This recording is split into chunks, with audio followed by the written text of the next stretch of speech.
In this lesson, we'll be going over working with clipping paths in Inkscape. Clipping paths are a way of taking an object or a grouping of objects and making them fit within the frame or the shape of another object. And the example I'll be working with in this demonstration is this illustration of a landscape, which consists of individual vector objects. So as you can see, some of these objects extend beyond the desirable area of where we'd like the frame to be. Let's say we'd like to frame this illustration within a rectangle about this size without having to go and clip off all of this extra area. What I could do is I could select everything and then group it together. And then I can grab the rectangle tool and I could draw a rectangle over the area that I'd like to frame. And once that is set, I can select both objects, both the rectangle and the grouping of objects, and go to Object, Clip, and select Set Clip. And just like that, we have framed the illustration within the shape of the object that we drew.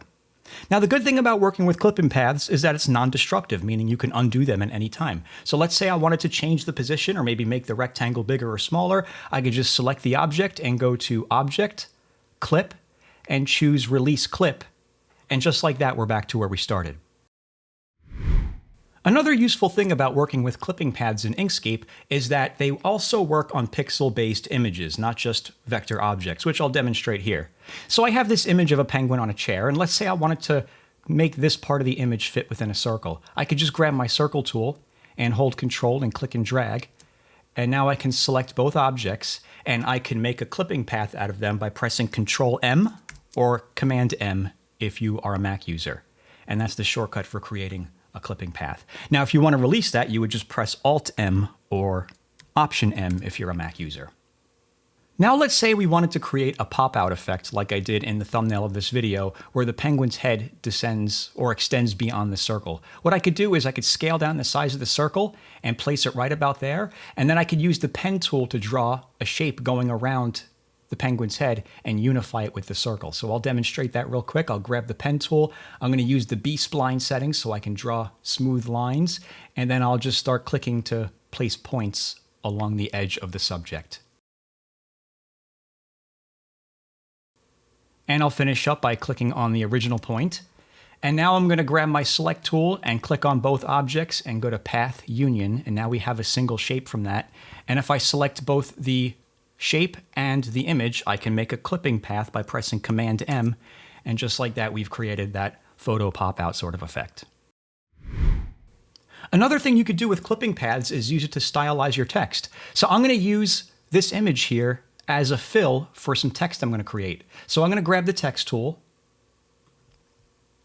and I'm going to click on the canvas, and for this demonstration, I'll just write Sunny Beach.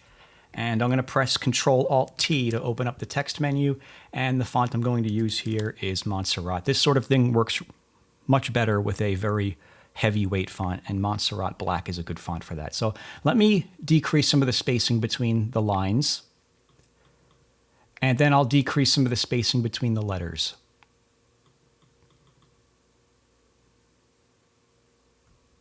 And that gives us a lot of fill area to work with. And now I could take this text object and use this as any other object when creating the clipping mask. And then I'll just place this right over here. Maybe make this a little bigger. Select both objects and make the clipping path.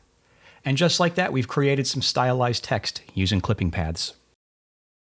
If you found this lesson useful, then consider checking out my Inkscape Masterclass. It's a collection of over 60 videos where I go over all of the tools and features in Inkscape, and I explain what they are and demonstrate how they work. Kind of like how I did in this video. We even have a private community where you can ask questions and get help from me anytime you want.